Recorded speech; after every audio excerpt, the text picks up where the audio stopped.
Assalamualaikum warahmatullahi wabarakatuh.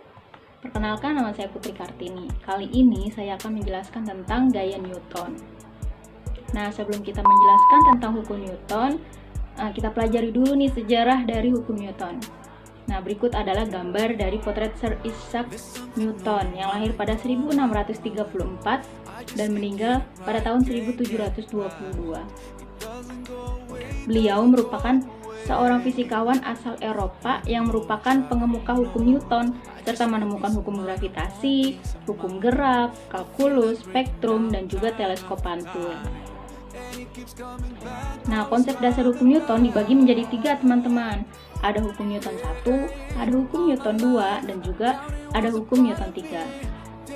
Yang pertama ada hukum Newton 1 yang berbunyi, jika resultan gaya yang bekerja pada benda yang sama dengan 0, maka benda yang mula-mula diam akan tetap diam. Benda yang mula-mula bergerak lurus beraturan akan tetap lurus beraturan dengan kecepatan yang tetap. Maka diketahui rumus dari hukum Newton 1 adalah sigma F sama dengan 0. Nah, ini adalah contoh penerapan dari hukum Newton 1. Bis atau bus yang semula diam tiba-tiba bergerak karena seorang sopir bus yang tiba-tiba mengerem. Di sini memposisikan di mana seorang penumpang yang berusaha mengembalikan posisinya semula, yang awalnya duduk dengan nyaman, kemudian mengerem mendadak dan bertahan ke posisi yang semula. Jadi, setiap benda akan cenderung lurus beraturan jika diberikan gaya dan cenderung diam jika tidak diberikan gaya.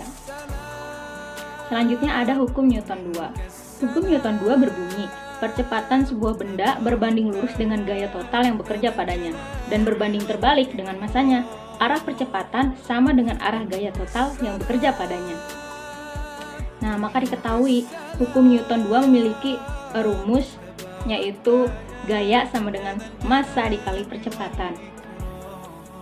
Nah, berikut adalah contoh penerapan di kehidupan sehari-hari, di mana seorang anak yang sedang menimba sumur.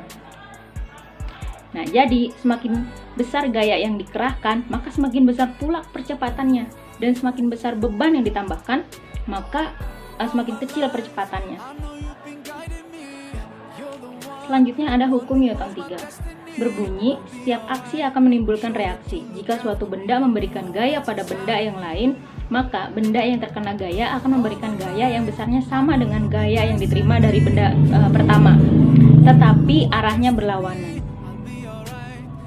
Nah, jadi diketahui rumus dari hukum Newton 3 adalah F aksi sama dengan min F reaksi.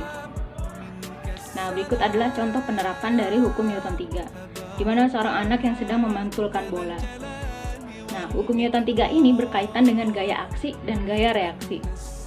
Gaya aksi itu di mana seorang anak, contohnya ini ada gambar ya, di mana seorang anak sedang memantulkan bola, itu disebut dengan gaya aksi. Sedangkan gaya reaksi adalah pantulan dari bola tersebut.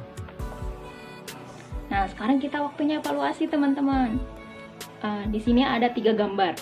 Nah, dari ketiga gambar ini kita harus menentukan gambar tersebut merupakan contoh dari penerapan hukum Newton yang keberapa. Nah, di sini ada tuh gambar nomor 1, ada gaya dorong dan gaya tarik. Nah, menurut teman-teman ini termasuk gaya hukum Newton keberapa ya? Nah, benar sekali. Itu merupakan contoh penerapan dari hukum Newton 2. Selanjutnya yang kedua, di mana seorang pengemudi tiba-tiba mengerem mendadak. Contoh penerapan keberapa ya?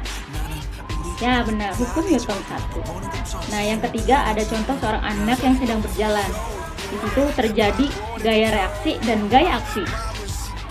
Gambar tersebut merupakan contoh penerapan dari hukum Newton keberapa? Ya, benar, hukum Newton 3.